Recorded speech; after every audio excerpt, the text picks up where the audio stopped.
এটা অত্যন্ত ক্ষতিকর। ঠান্ডা থেকে সুস্থ থাকবে, মন ভালো সুস্থ হয়। আসসালামু আলাইকুম। দেখা যাচ্ছে এই যেখানে বাহিরে কালো পর্দা লাগানো আছে, যে বৃষ্টি বাদল ঝড় ঝাড় যা আসে ওর উপর দিয়ে চলে যায়, ভিতরে পানি প্রবেশ করতে পারে না। আর দ্বিতীয়ত হলে যখন শীতকাল, ঠান্ডার কারণে আমি যে ভিতর পাশ দিয়ে পলিথিন দিয়ে দিচ্ছি, পলিথিন কাগজটা আছে এটা দিয়ে দিচ্ছি, এই যে পাশে দিয়ে দিচ্ছি, টোটাল এরিয়া রাউন্ড থাকবে। আর আমার এই যে উপরে দেখতে পাচ্ছেন ভিতরে কম্বল দিয়ে দিচ্ছি, মোটা কম্বল, আর তার উপর দিয়ে পলিথিন কাগজ যেন উপর থেকে যেন ঠান্ডাটা যেন নিজ দিক প্রবেশ না করতে পারে। শীতের কারণে যে ঠান্ডা কুয়াশার সাথে যে ঠান্ডা বাতাসটা আসবে, এটা অত্যন্ত ক্ষতিকর কবুতরের জন্য। বাইরে পর্দা দিচ্ছি, তারপর পলিথিন কাগজ দিচ্ছি। এখন যে পলিথিনটা আছে, এই পলিথিন থেকে আপনার বাইরে থেকে যখন শীত কুয়াশা যখন পলিথিনের গায়ে পড়বে, তখন পলিথিন আবার ঠান্ডা হয়ে ভিতরে মিনিমাম 8 থেকে 10 ইঞ্চি আপনার ভিতরে ঠান্ডা প্রবেশ করবে।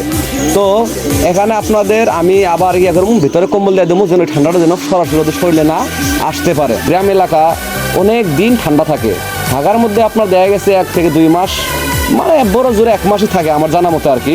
আর এমনি নর্মাল শীতেও অতটা লাগে না। আমার সাথে উপর লেভেলে আছেন তাদেরকে বলবো, ঠান্ডা থেকে যদি আমরা মনে করেন যে ওদের রক্ষা করতে পারি, আমার জানা মতে অতটা অসুস্থ হবে না বা অত ভাইরাস আক্রমণ করবে না।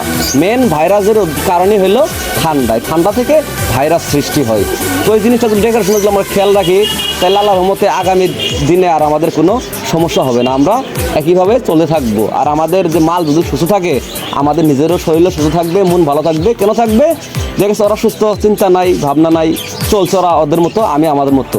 2 বেলা খাবার দিলাম, কাজ শেষ। যদি একবারও সুস্থ হয়, তাহলে এর মধ্যে আমার অনেক পেরেশানি, অনেক টেনশন, সারাটা দিন এদের পিছিয়ে লাগতে হয়। তো আমরা যদি ডেকোরেশনটা প্রপারলি ঠিক মতো করি, তাহলে আমাদের অতটা সময় নষ্ট হবে না, কারেন্ট বিল অতটা যাবে না। তো সবাই এই জিনিসটা ফলো করবেন। আর যদি আমার ভিডিও ভালো লাগে থাকে, তাহলে অবশ্যই লাইক, কমেন্ট, শেয়ার করবেন।